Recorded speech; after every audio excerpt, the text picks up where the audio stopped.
Assalamu alaikum. I hope you all are fine and doing good. Welcome to new lecture and here we will discuss the converse of Pythagoras theorem.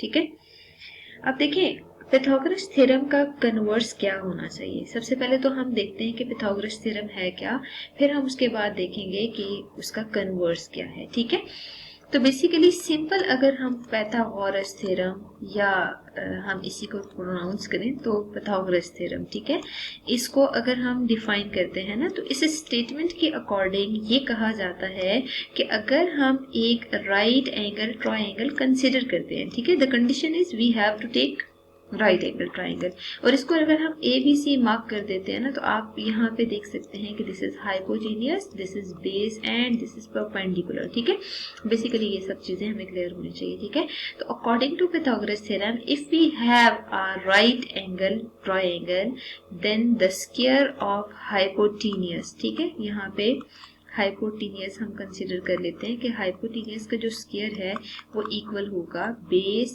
Square plus perpendicular square के। ठीक है, basically हमारे पास ये theorem की statement के according है कि hypotenuse का square base square plus perpendicular square के इक्वल है। ठीक है, now we will do converse here.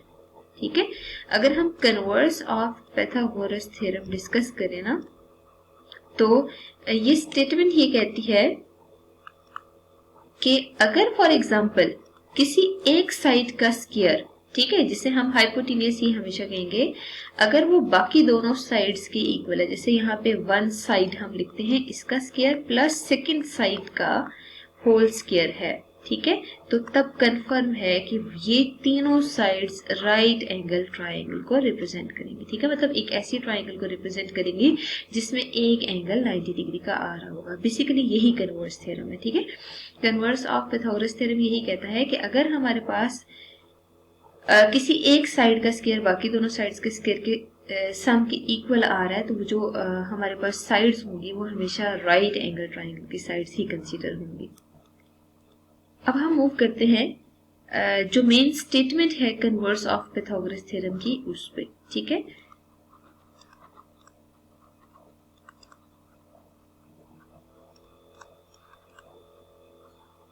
देखिए इस स्टेटमेंट के अकॉर्डिंग ये कहा जाता है कि if square of one side of triangle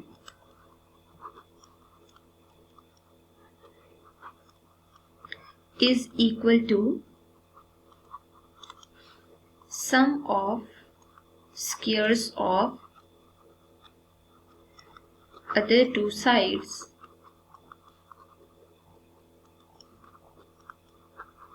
then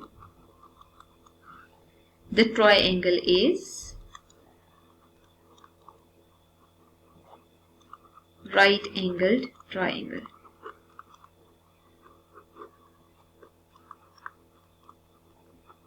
ठीक है, अब हम सबसे पहला काम ये करते हैं कि एक ट्रायंगल कंसीडर कर लेते हैं। ठीक है, अगर हमने इसे राइट एंगल ट्रायंगल प्रूव करना है ना तो बेसिकली हम ड्रॉ भी राइट एंगल ट्रायंगल ही कर लेते हैं। ठीक है, मतलब इसकी लुक तो राइट एंगल ट्रायंगल जैसी होनी चाहिए। अब हम ऐसा करते हैं कि इनकी वर्टिसेस को ए बी और सी मार्क कर देते हैं। ठीक है, आपको गिवन ये है कि ये एक ट्रायंगल है जिसमें हम ये कह रहे हैं कि कोई सी दो साइड्स का स्क्वायर जो है वो उसका सम लिया जाए तो थर्ड साइड के स्क्वायर के इक्वल आ रहा है। ठीक है, तो इसका मतलब ये है कि गिवन ये है कि अगर आप ए बी सी एक ट्रायंगल कंसिडर करते हैं, ठीक है, तो उसमें अगर ए बी जो मेजरमेंट है वो सी के इक्वल है, बी सी मेजरमेंट ए के इक्वल है, और साथ ही हम कंसिडर कर लेते हैं एंड ए सी जो मेजरमेंट है अगर वो स्मॉल बी के इक्वल आ रही है, एंड साथ कंडीशन ये भी गिवन है कि सी का स्क्वायर जो है वो बी स्क्वायर प्लस ए स्क्वायर के इक्वल है।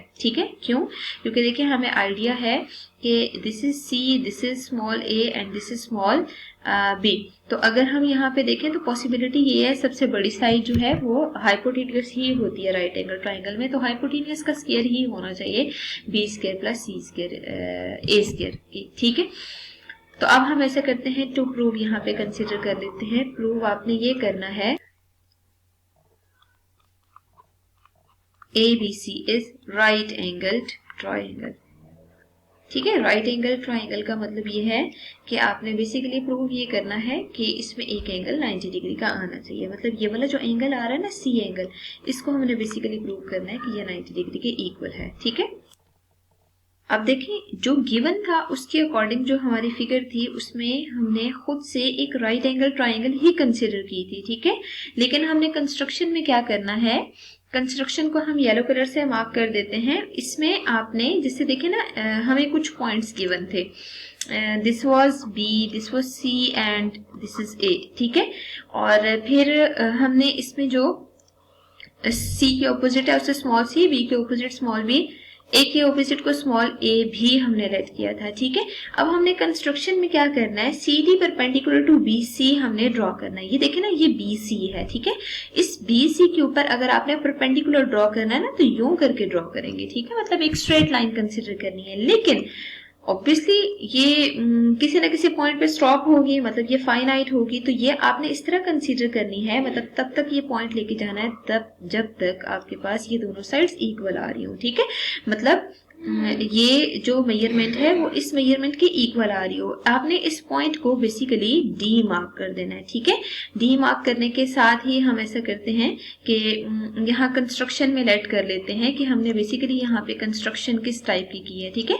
कंस्ट्रक्शन में आपने क्या किया है, the point was basically draw C D perpendicular to B C. B C पे आपने ये परपेंडिकुलर ड्रॉ किया है सच डैट, और आपने ये मतलब इस तरह पॉइंट कंसिडर करना है such that C A is equal to D C. मतलब सी ए और सी डी आपस में क्या होना चाहिए, कॉन्ग्रेंट होने चाहिए। ठीक है। और उसके बाद फिर हमने ज्वाइन कर दिया है, join D to B, D को बी से ज्वाइन कर दें। This was basically all about the measurements. ठीक है। तो मतलब इस मेथड से हमने जो है वो यहाँ पे कंस्ट्रक्शन कंसिडर करनी है। ठीक। अब साथ ही हमें ये भी क्लियर होना चाहिए कि ये जो आपने परपेंडिकुलर ड्रॉ किया ना, जैसे देखे ना हम यहाँ पे कंसिडर कर रहे हैं C D is perpendicular to B C, तो सी डी को अगर बी सी पे परपेंडिकुलर ड्रॉ किया तो आपको कंफर्म होना चाहिए यहाँ पे जो एंगल आ रहा है वो 90 डिग्री आ रहा है। ठीक है। अगर ये 90 डिग्री एंगल है तो आप देखिए ये जो इस साइड पे फिगर आ रही है इसे हम क्या कहेंगे, ये राइट एंगल ट्राइंगल है। ठीक है। इस राइट एंगल ट्राइंगल पे हम पाइथागोरस थ्योरम लगा सकते हैं। ठीक है। लेकिन अगर पाइथागोरस थ्योरम लगाना है तो यहाँ से आपको क्लियर होना चाहिए ये कैपिटल बी के ऑपोजिट ये वाली जो साइड है ये भी बी होगी, क्योंकि देखिए हमें क्लियर है ये वाली जो दोनों साइड्स हैं वो इक्वल है। तो साइड्स के इक्वल होने की वजह से आपने यहाँ पे भी स्मॉल बी कंसिडर कर लिया। लेकिन अभी भी डी बी के बारे में कोई इन्फॉर्मेशन नहीं है कि डी बी किसके इक्वल होगा। तो बेसिकली हमारी नेक्स्ट वर्किंग ये होगी, सबसे पहले हमने फर्स्ट स्टेप में ही डी बी को देखना है ये किसके इक्वल है, और उसके बाद फिर क्योंकि ये जो सी डी बी ट्राइंगल है ये राइट एंगल ट्राइंगल गिवन है, इस पे हम अगेन पाइथागोरस थ्योरम लगा के ही नेक्स्ट मूव करेंगे।